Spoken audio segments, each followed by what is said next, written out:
Can I start? Sure, Fatih Bey, you can, please. Okay. So,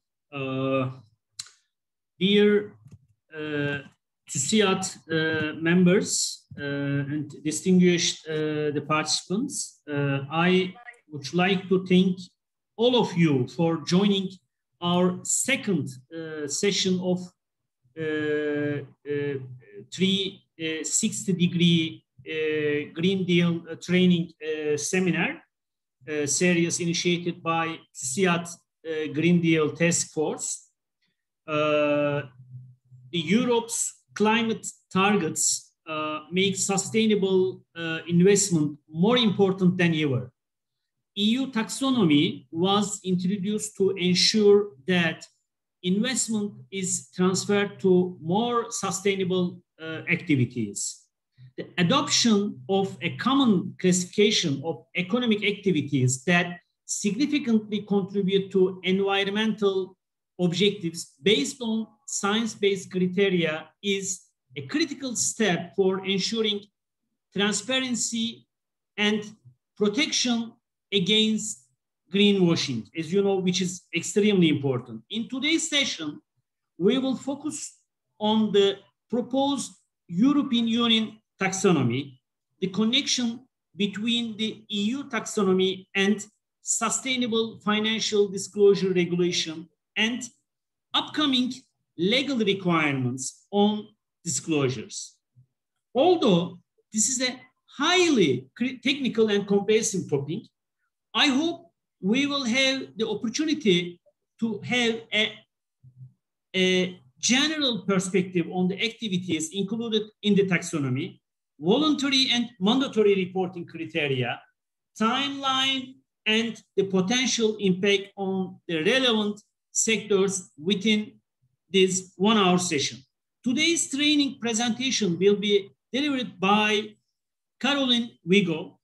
Caroline is an advisor at the Business Europe working on sustainable finance, environment, and regulation and compliance. Caroline, thank you very much for joining us today. The floor is yours, please. Thank you very much, Fatih, and thank you also to TÜSİAD colleagues. I'm very happy to be here and going beyond the Brussels bubble, as we call it, and talk to you. Of course, TÜSİAD is a key partner in our discussions in Brussels, representing, of course, Turkish businesses. And maybe if I can do just a very brief introduction about Business Europe, Fatih. So we represent all size companies in Brussels. As our core members, of course, we have our national federation, and TÜSİAD is our main representative for Turkey, but we represent companies across all EU member states and also, of course, beyond. So this is about Business Europe, and I'm very happy, really, and thank you again for the invitation to talk about taxonomy. I think we cannot talk about Green Deal without taxonomy. At least this is the objective also of the Commission. And as Business Europe, we have been particularly welcoming the agenda and the taxonomy regulation in specific. So with TÜSİAD colleagues, we agreed that I set the scene for these introductory remarks. I'm afraid I don't have any presentation, so bear with me. I'm very happy also to go more into the future, what we can expect in the future, as Fatih was pointing out in the Q&A session, and also more into the details again in the Q&A session. But maybe for the introductory remarks, I just set the scene to make sure that we are all on the same page of what is the taxonomy, what is expected, etc. So the Commission started working on the EU taxonomy back in 2018. So we had at European level a strategy on sustainable finance in 2018, and the idea was really to push sustainability considerations into the financial policy framework. Why? Because, of course, businesses were doing already a lot in terms of environmental efforts, environmental performances, investments, but there was a missed link, let's say, with the financial players. And that's where the Commission found that it would have been appropriate to also link the real economy efforts with the financial players. And that was in 2018. Again, this was the overall objective of this sustainable finance strategy. And as a main, let's say, legislation as part of the strategy, the Commission proposed this Taxonomy Regulation, which is the main subject of today's discussion. The taxonomy, what is it? The taxonomy aims to set up a dictionary, so to provide financial players and non-financial players with a common language, to make sure that, therefore, you know, the negotiations or the discussions between the two parts are accelerated, and it's actually easier for the financial players to understand what are the environmental risks of non-financial players. So with that basis, of course, as Business Europe, we have been welcoming the taxonomy regulation. We also found that taxonomy could be a key tool for reaching the Green Deal, and this is why I'm very happy to be here today, but especially to support the transition. In other words, we of course see the value of using the taxonomy for investing into green activities and to make, let's say, very ambitious activities that are usually not bankable, unfortunately, as bankable, but also we see the value of the taxonomy to support the transition of the entire economy. This is for us key, otherwise essentially we will not be able to reach our targets, both in terms of climate or environmental goals. Maybe to give you a few numbers, when it comes to the climate targets, 2030 targets that we have in Europe, we are missing 350 billion of additional investments per year. This is what we need to reach 2030 targets. And we also miss 150 billion euro to reach our environmental goals. So the investment gap is huge. And for us, the taxonomy can be a tool, again, to provide this common language and therefore to reduce the investment gap that I was just saying. But beside the, let's say, setting a dictionary, the taxonomy, of course, includes and sets some disclosure requirements. And this is for both financial companies and non-financial companies to disclose what is their exposure to sustainable activities. So in terms of CapEx, in terms of OpEx, but also in terms of turnover. So this is a little bit the framework.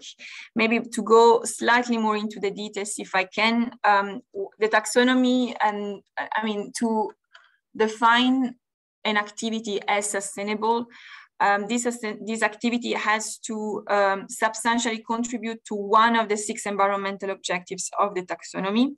So we have 6 environmental objectives. This goes from climate change mitigation to adaptation, from biodiversity to pollution prevention and control, of course, circular economy and water. So an economic activity has to substantially contribute to one of these 6 environmental objectives, but should also not significantly harm the other 5 environmental objectives. If an economic activity fulfills these requirements, then it is considered as sustainable, or in plain English, let's say green activity.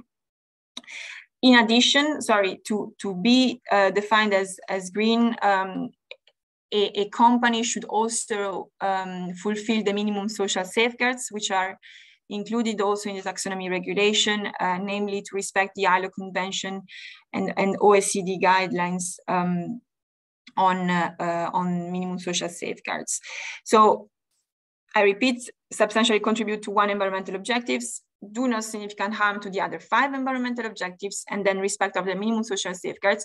If these criteria are well fulfilled, then an economic activity can be awarded the green label, let's say, and so be considered as sustainable.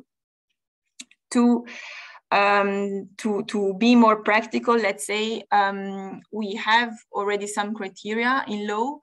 They're already published in our official journal, and these are usually referred to as climate delegated acts and complementary delegated acts. I'm sure we will go more into the details later, but essentially these delegated acts, which is, let's say, secondary legislation, specify the very, again, specific, sorry for saying twice the same word, but specify the specific criteria for defining these activities as green, as I just reported. In addition, we have the infamous, I call it Article 8 Delegated Acts, and these further specify what a company and how a company should report on its economic activities. And this is clearly to define what is the definition, you know, of turnover, what is the definition of investment and CapEx and OpEx, and how a company should disclose about these KPIs. And notably, initially, a company should disclose about its eligible activities, meaning those activities that are in the scope of, for now, Climate Delegated Act and Complementary Delegated Act, but more Delegated Act will come as well in the future. And then from next year onwards, companies, non-financial companies, sorry, should also disclose the alignment of taxonomy activities, namely what are, you know, really the amount of their green activities. So not only taxonomy in scope activities, but also aligned activities. That's a little bit about the taxonomy, where we are. So it was, again, more setting the scene. To look ahead, I just wanted to say a few words about ongoing discussions in Brussels. One is about the extension of the taxonomy to other objectives, notably social objectives. So it should not, according to some, the taxonomy should not only be a green taxonomy, but also a social taxonomy, covering, again, social objectives. And on this point, I have to say we are less enthusiastic as Business Europe. There are a number of reasons. One is very legal, if I can say. As you know, at European level, the EU has competence on environmental matters, but when it comes to social objectives, this is usually dealt better at member state level. So this is why we are not really convinced of extending taxonomy to social objectives. So that's the first point. But then other discussions that are ongoing is whether it makes sense to expand the taxonomy not only to cover green activities, but also reds, or if you like, brown activities and yellow activities. So essentially to transform the taxonomy into a traffic lights system. And on this one as well, we see some potentials, of course, but we don't see the need to extend the taxonomy to cover, let's say, other levels of ambition. Because for us, and I hope I was clear at the beginning, the taxonomy is really an incentive. So it's a very, let's say, positive tool to channel and to push for the transition. Extended taxonomy backwards, let's say, so to cover also brown, red activities or yellow activities for us. Well, firstly, it's a very complex exercise. We will discuss more about the reporting and the complexity of doing the report in the Q&A, I'm sure.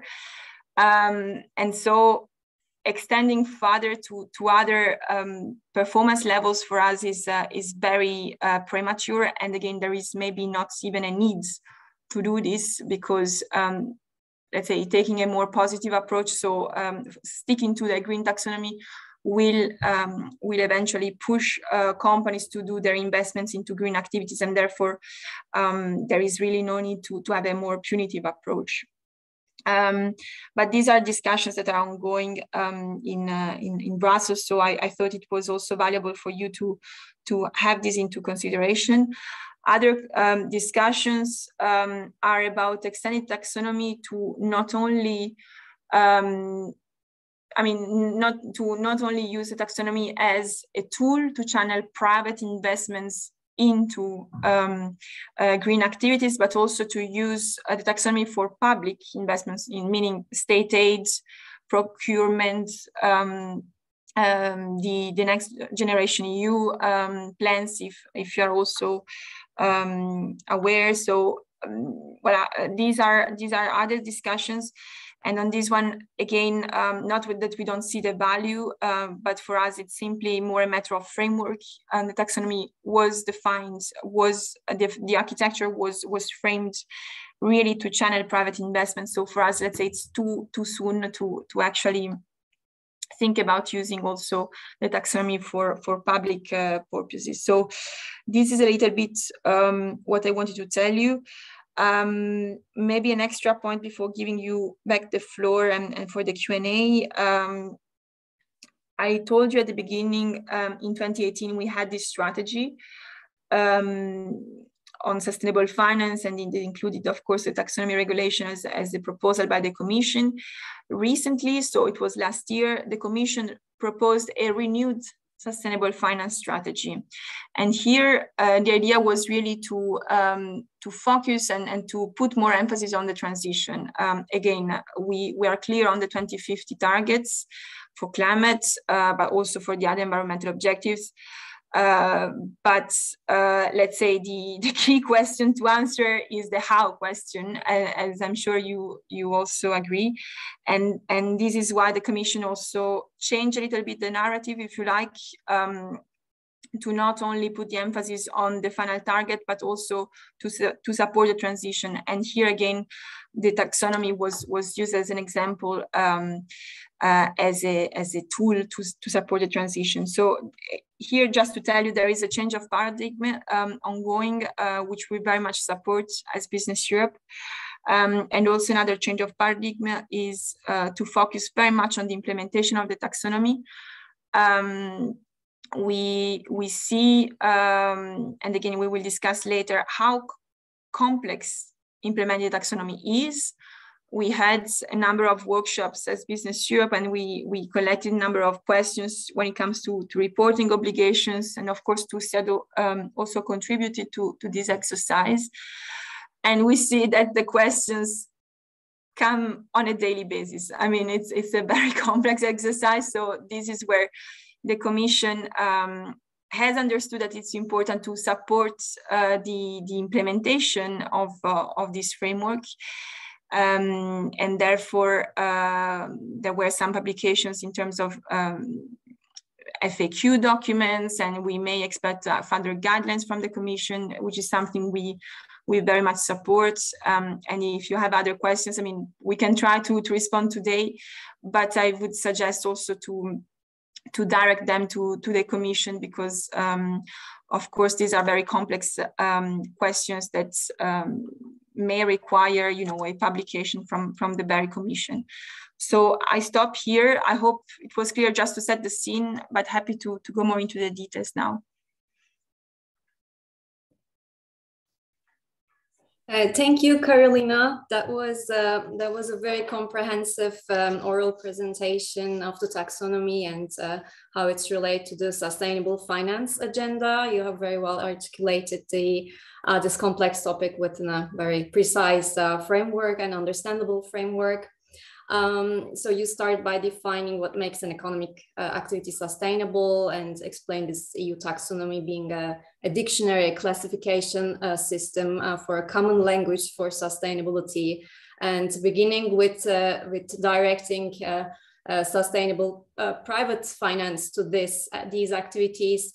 We hear that the discussion is even more comprehensive, including a social perspective and other and even public investments. So it is a very important topic, I guess, in the coming years to follow up.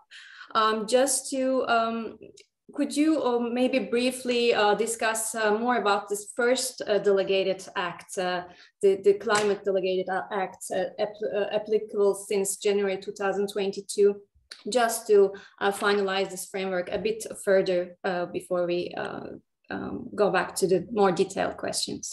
Yeah, no, with pleasure. And I see also some questions in the chat on this, so happy to clarify.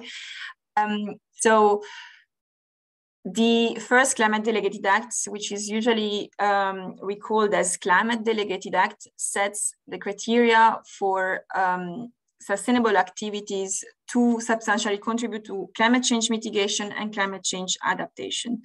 In practice, what non-financial companies have to do, so the who is non-financial companies, is to report on the activities that are covered into this Climate Delegated Acts, and they have to report the extent of their sales, so of their turnover, and of their investments, so CAPEX and OPEX, which is related to these in-scope activities. So this is the first year reporting. So as from January 2022, companies have to report on turnover, CAPEX and OPEX of these activities as per financial reporting year 2021.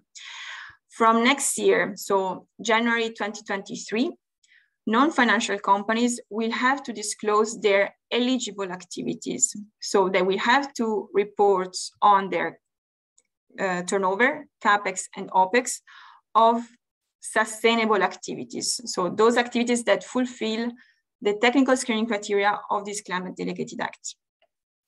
This for the framework. And then there is, of course, the financial parts. The financial players will have to disclose their alignments, their aligned, the part of their portfolio which is aligned based on their non-financial players' exposure as from 2024, of course, based on 2023 data. So these are the timelines and obligations. Thank you. Thank you, Carolina.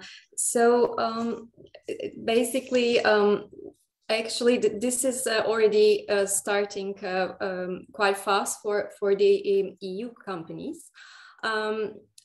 I would like to already jump to Corporate Sustainability Reporting Directive and how actually this taxonomy interacts with the reporting obligations of companies. Now it's going to be extended.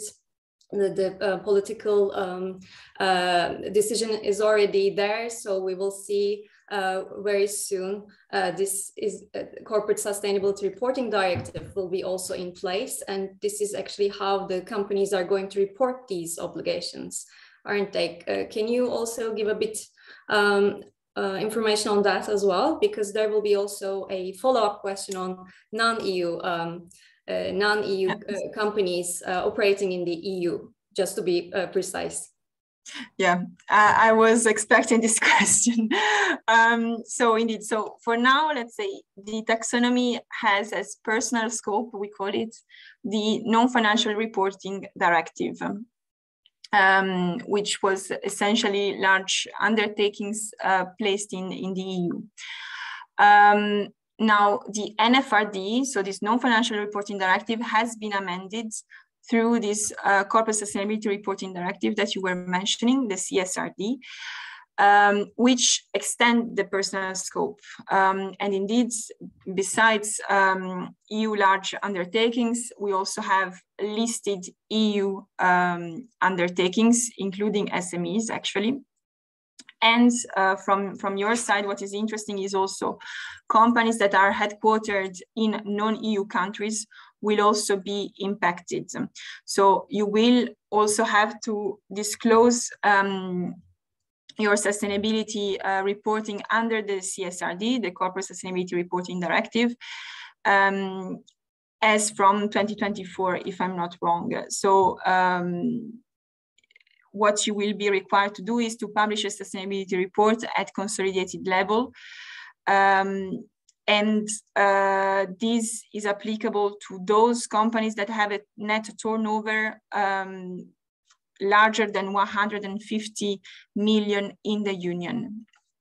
So if you fall into this category, then we can expect a delegated act in 2024 by the Commission, which will specify the details of your reporting requirements. And this is about the CSRD. Now, there is a connection with the taxonomy, because once the personal scope of the non-financial reporting directive is amended through the CSRD, then the personal scope of the taxonomy also change, and therefore, if you fall under the personal scope of the corporate sustainability reporting directive, then you also fall in the personal scope of the taxonomy. So this is why I think it was great that you organized this seminar, where maybe at the, just at the beginning of this awareness raising, but since it's very complex, is absolutely important to start the discussion. So happy to clarify if I was not clear, but essentially, as from 2024, you will also be impacted with CSRD, and also we can expect with taxonomy.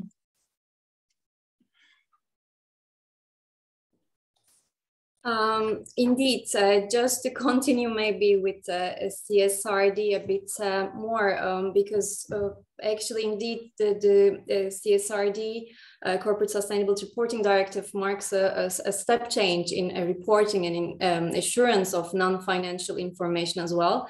So there is a new assurance part that is also, that will be also a new aspect to consider, I guess. Could you elaborate maybe on this a bit more on these new things that are going to change with respect to, you already mentioned briefly, but SMEs and proportionality perspective of this, and also the assurance perspective, how this reporting requirements now are going to be part of management reports as well. So just if there are any points to add to that, that would be great. So, and the second question, although CSRD is an EU directive and preliminarily impact EU companies, it will have a approach that gradually it will expand to many including SMEs in time, and also perhaps the companies that are outside of the EU, not even operating in the EU, maybe impacted. Do you think that there will be any global impact of CSRD or all this taxonomy, let's say, work that EU is considering, because EU is trying to become a global rule setter in green transition. So how will be the global impact and the parallelities maybe and with international standards that are currently discussed? Okay, yeah, many questions. I start with the last ones, maybe. No, you're right. There is this trend to, especially in the EU, to focus on transparency, on disclosure. Fatih was mentioning before. It's also to combat and to fight against greenwashing, of course. This is a trend we see.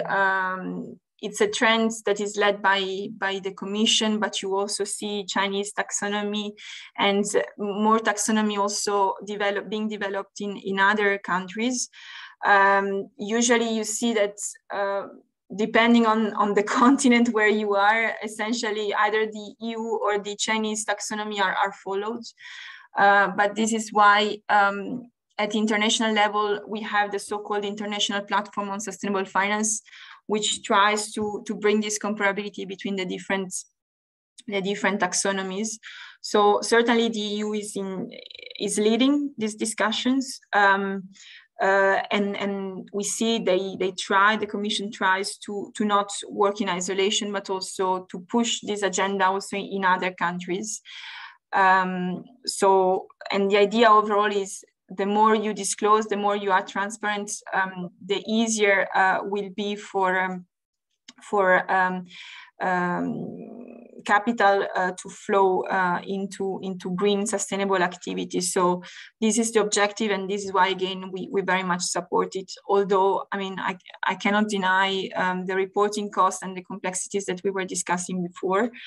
And as you said, it's also quite a paradigm in the reporting culture of companies. Companies are used, of course, to do reporting, but what we had in the past when it comes to non-financial reporting was this non-financial reporting directive that we discussed. When it comes to taxonomy, this is a completely different approach. It's not corporate level reporting, it's economic activity reporting, so it's much more granular.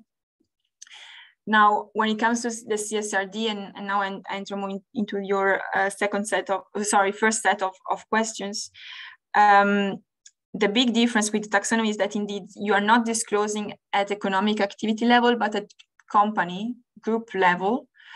And so you are actually disclosing about your global activities, your global investments. And the second big difference is that the taxonomy, as we said, is very much into environmental objectives. I can repeat them, but it's climate change mitigation, adaptation, biodiversity, water, pollution prevention and control, and circular economy. The CSRD is broader than that. It's not only about the E, but it's also about SG. So it's also about social, it's about governance. We'll see what this means in practice, because this is the objectives that I just told you about. But of course, there are standards, very granular standards that are under development. There is an expert group developing these standards. It's called EFRAG, if you're interested. And they are developing these standards, what does it mean for, I don't know, working time, and what does it mean for climate change, etc. And against these standards, companies will have to do the report again at company level. So, I mean, I cannot go more into the details because everything is still in the discussions, but just to hopefully clarify what are the differences between CSRD and taxonomy. And then, as you said, indeed, there is a change in the personal scope. So now we have also non-EU companies that are in the scope of the CSRD, which will therefore have to report against these standards, which will also have an impact on taxonomy later on. There is a change, of course, also for SMEs in some sectors. So there will be, of course, and this is what we push, is to have also some guidelines to help SMEs to do the report, because of course the resources SMEs have is not the same, although SMEs have the potential to transform, and they actually bring the solutions to transform in terms of environment, but also social objectives. So again, we very much support the approach, but companies should not be left in isolation. This is essentially our main message to European institutions. Then what you were asking again about assurance.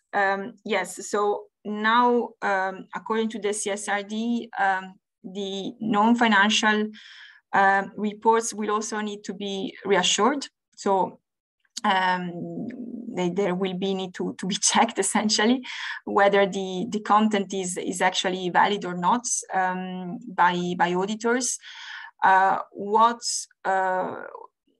What was added in the last deal that was just reached between the different institutions is that companies should do a separate contract. Let's say they should contract with another auditing firm than the one for their financial reports, which is something I have to say we're not really fan of, because for us, if you also have the full picture of the financial reports, you can actually provide more reassurance. So also from greenwashing perspective, again to use the words said before, we actually see value in having the same contract with the same companies. Of course, bearing in mind the expertise of this auditing firm. This goes without saying. So that's a little bit about CSRD and taxonomy. Yeah, I hope I clarified your questions. Thank you, Carolina. Yes, indeed, there are also lots of questions from our audience as well. There is one specific question regarding the non-EU companies operating in the EU. CSRD reporting requirements for companies with turnover larger than 150 million euros within the Union. Does that apply to both financial and non-financial companies? This is the question. And just to add, actually this non-EU companies generating a net turnover of 150 million euros in the EU, and they have to also at least have one subsidiary or a branch in the EU. So this is a new addition to the rules. Yeah, I mean, I don't want to, to have liability issues, but because I'm not the advisor specific on the CSRD, but yes, my understanding is that it's both financial and non-financial. But I'll come back to you in case I was wrong, of course. Fair enough. Of course, these are a bit.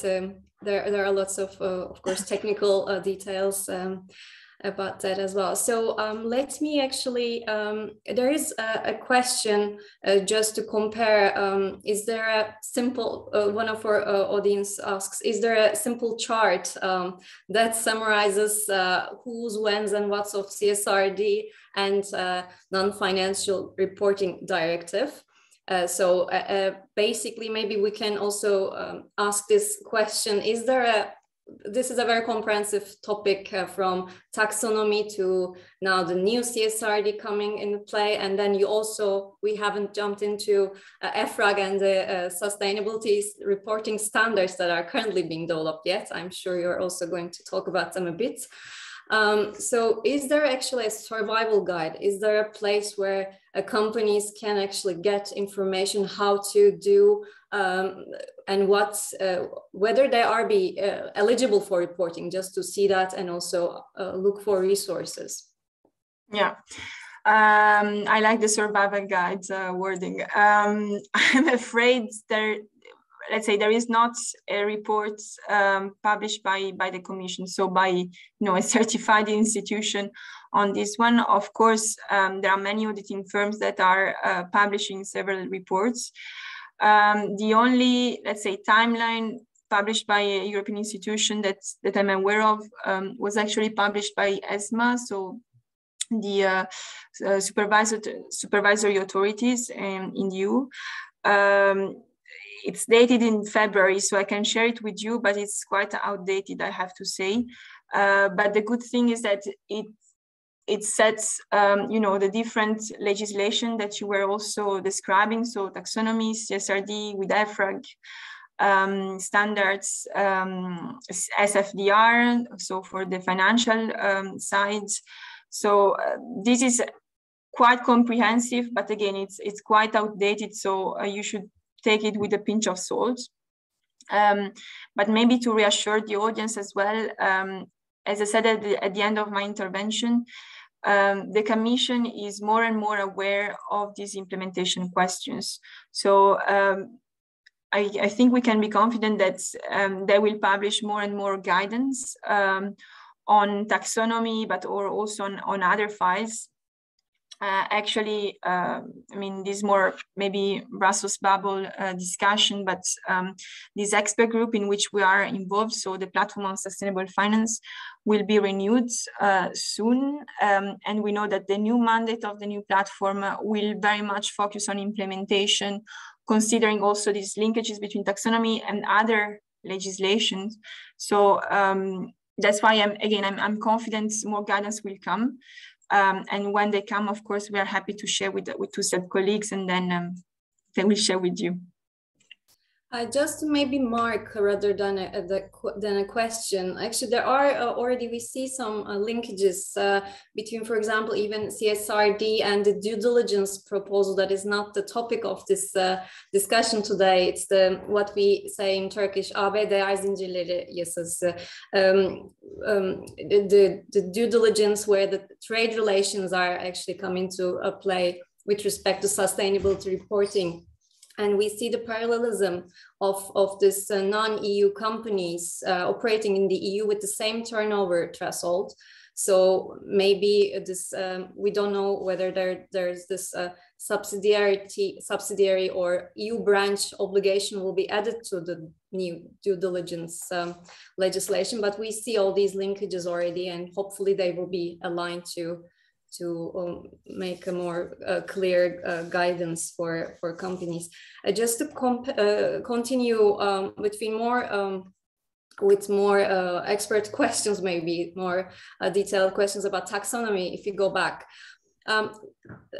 What is the difference between taxonomy eligible and taxonomy aligned terms that are defined in the legislation? Our audience would like to hear it more in detail. In terms of reporting requirements, what are the differences among these two? That's a pertinent question, of course. So taxonomy eligible are activities that are in the scope of the Delegated Acts. So you take the Climate Delegated Act, or you take the Complementary Delegated Act, and in the future also the Taxonomy, Taxo 4 it's called, the new Delegated Act on environmental objectives. If you fall under this, under the description of these activities, then your activity is taxonomy eligible. You are instead, your activity is taxonomy aligned if you fulfill the technical screening criteria of these activities. Essentially, if your activity is green, or in the correct wording, if your activity is sustainable. So the definition is actually provided in the Article 8 Delegated Act, which is already law, but in plain English is what I told you. And the big difference in terms of reporting is that the Commission decided that firstly, you have to report on taxonomy eligible activities. So firstly, you screen your activities and you say, okay, these are the activities that fall under taxonomy framework, because included in the Climate Delegated Act, for instance, and then the year after, besides doing this screen, you actually screen what between these activities fulfill the technical screening criteria. So which activities are green. That's the big difference in terms of timeline. But then in terms of reporting, it's always, the same KPIs. So it's always turnover, CapEx and OpEx. The definitions are the same, let's say. So it's really in terms of timeline which changes. There are also some questions. I'll try to combine them. Some of them are actually asking, in a sense, whether taxonomy criteria will be evaluated for all investments, so the voluntary basis and the reporting obligations. Another question, we touched upon this briefly, but is it clear which companies will have to prepare sustainability reports? So I think maybe we can just go back and summarize once more the reporting requirements, as well as what the taxonomy criteria, how the taxonomy criteria, what means the taxonomy criteria for investments, and the obligatory and the voluntary nature of these two aspects. Maybe if you could summarize once more. So companies will have to disclose their CapEx, OpEx, and turnover of their taxonomy activities. First year, it's about eligible activities, as we said. Second year is aligned activities. Where do you find all these criteria? Is for now, it's in the Climate Delegated Act and Complementary Delegated Acts. The Complementary Delegated Act is the now, let's say, most heated text that was recently published in the official journal. So it's about gas and nuclear related activities. The Climate Delegated Act is about, if I'm not wrong, more than 90 economic activities, which go from agriculture to manufacturing of steel and aluminium, research and innovation, you know, any activity, shipping, manufacturing of low carbon technologies. So this Climate Delegated Act lists all these specific criteria, and you have two sets of criteria. You have, and this defines again if your activity is sustainable or not, so if it's green or not. Firstly, you have to check whether your activity substantially contribute to climate change mitigation or adaptation. There are a set of criteria for this. And then you have to check whether your economic activity do not significantly harm the other 5 environmental objectives. So not only you have to substantially contribute to mitigation, but for instance, you should not undermine the biodiversity objectives. If you manage to fulfill these criteria and you respect the minimum social safeguards, which are defined in Taxonomy Regulation, then your activity is considered as sustainable, so aligned. And so you do the reports from next year onwards on turnover, CapEx, and OpEx KPI.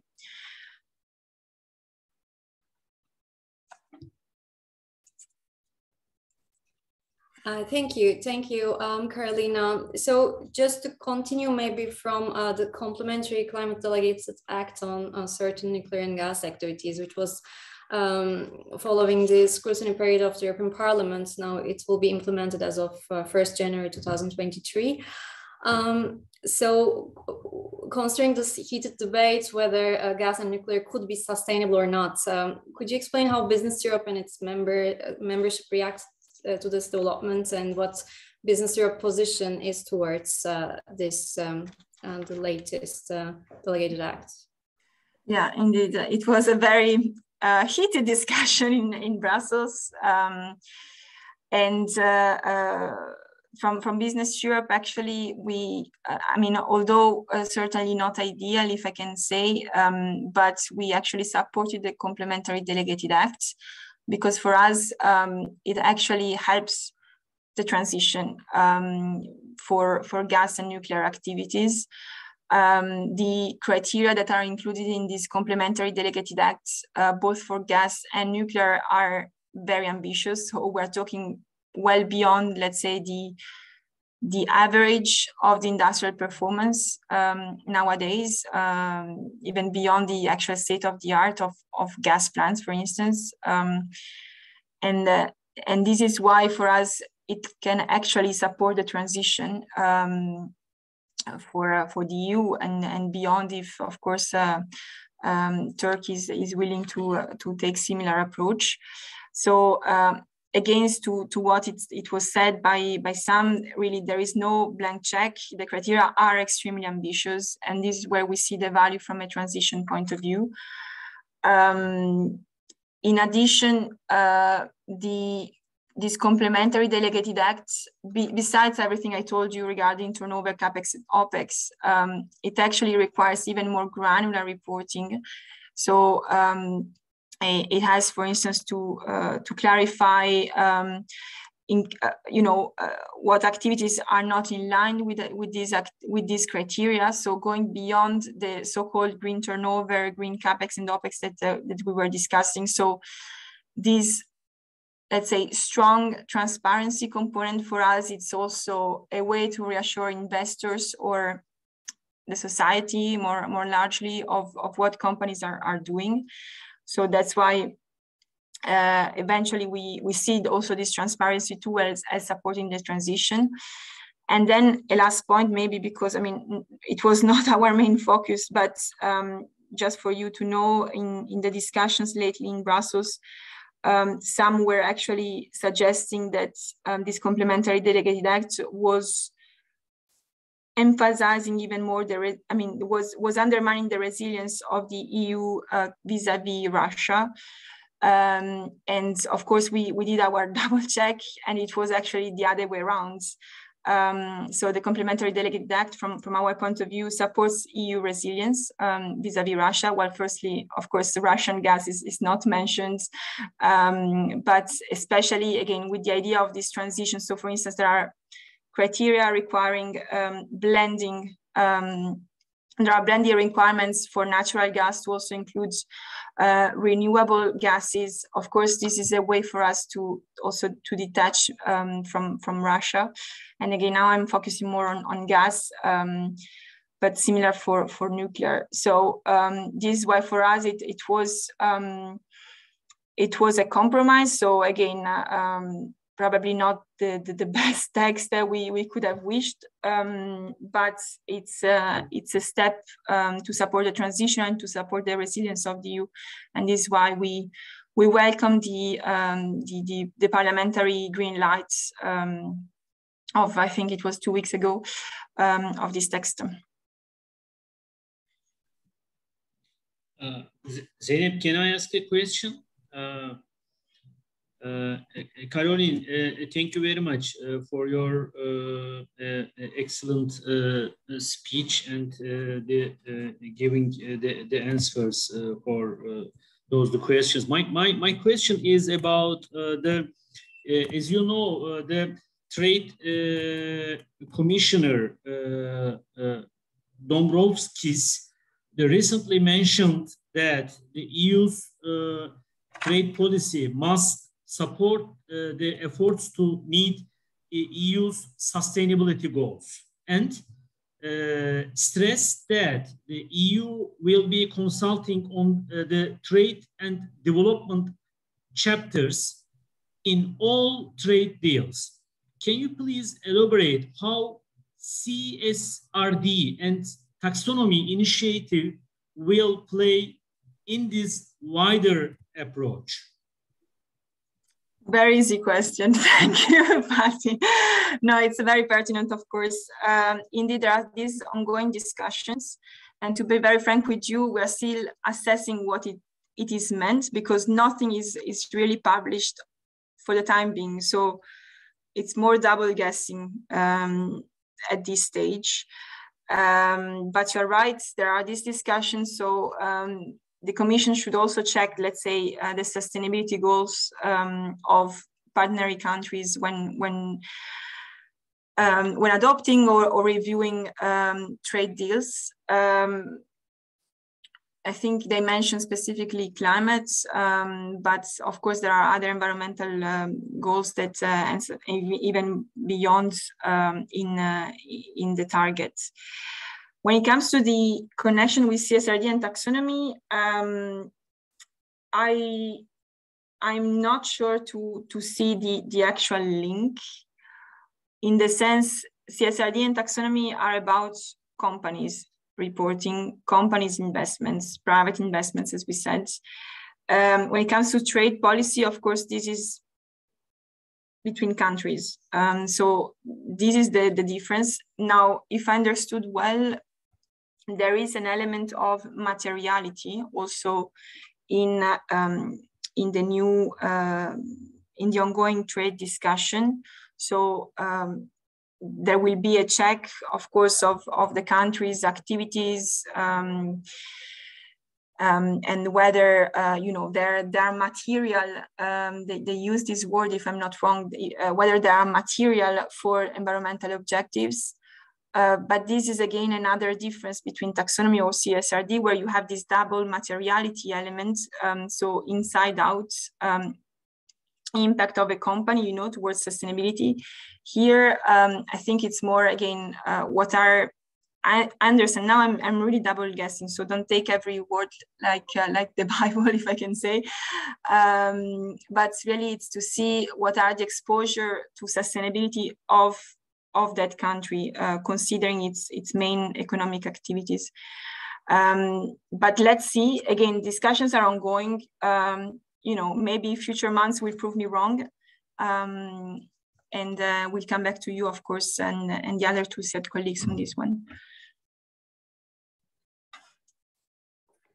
Thank you, Carolina. There are also some sector-specific and timeline-related, more detailed questions, but we will maybe send you in a written way, and we will inform our audience later, maybe about answers. So the last question, you very well articulate, in a very well articulated way, talked about how taxonomy is impacting everything. Being the leading voluntary business organization in Turkey and having member companies investing in the EU, what would you recommend to TÜSİAD to increase awareness on taxonomy-related developments, and what could be the role of business organizations like TÜSİAD and private sector, and how the private sector can be ready for these new developments? And is there anything that you would like to flag that is on the horizon that we need to pay attention to, maybe with respect to European Sustainability Reporting Standards, ESRS by EFRAG, maybe just a brief... Yes, indeed. So in terms of, let's say, upcoming legislation, I would recommend you to really monitor and engage in Brussels on the due diligence that you also mentioned, the new due diligence initiative. Which is of course beyond reporting, but it's still part of the sustainable finance pots, if I can say. And the second thing is about these standards that are developed by EFRAG, very complex standards. We are submitting a response as Business Europe, but absolutely important that all businesses, so TÜSİAD, but actually also companies, respond to this consultation. Because I mean, even if it will not apply to you tomorrow, you know, but in the end you will also be part of the scope in the future. So if you can also take a look at these ones and engage, I think it would be really beneficial for all. The second thing is more, let's say, based on what is already law or what has already been agreed. And this, of course, taxonomy, but also the CSRD. It's still not published in the official journal, but it will soon be. So with these two legislative frameworks in particular, I mean, the deal is there. But as we said, I mean, it's really complex for taxonomy. For some companies, they told me, we are talking about 6-digit numbers just for the reporting and administrative costs. So hopefully from your side, you will be less impacted, but I don't want to, you know, undermine the, you know, also the difficulties that you may meet. And this is why I think good that you organize this workshop. Just please continue raising awareness would be appropriate, I think. And as said before, I mean, good to collect questions also from your membership, either addressed to us or to the Commission, so that we can have, you know, a proper answer by the institution. And then, but this is for the longer term. Once also Turkish companies will have to implement these standards. These obligations, I think it would be good also to check what is the impact of this taxonomy or CSRD for Turkish companies in a way to, of course, on the one hand, seek coherence, because if we have different reporting and different interpretations, essentially we don't have one dictionary, but we have multiple dictionaries, and we undermine the actual objective of the taxonomy. But also, you know, what is the impact of the taxonomy and the CSRD when it comes to relationship between investor and investee? Because essentially this is, again, the objective of the taxonomy and the CSRD, and this will come. So now it's more applied to your members. Please also provide TÜSİAD colleagues with this detailed information, because then we are also able to engage more proactively with the Commission and make the taxonomy and the CSRD work for its purposes, essentially. Thank you, Carolina. Just before giving the floor to Fatih Bey for the final remarks, we would like to praise Business Europe incredible proactive work engaging with the European Commission Council and updating our members and TÜSİAD as well. So thank you for all this incredible support. Thank you, and Fatih Bey for the final remarks. Zeynep, thank you. Caroline, thank you very much for your very fruitful discussion and the excellent contribution. I believe that as TÜSİAD Green Deal Task Force, we will continue our seminars in the near future.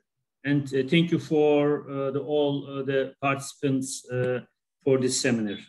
Hope to see you the next one. Bye-bye. Thank you. Bye-bye.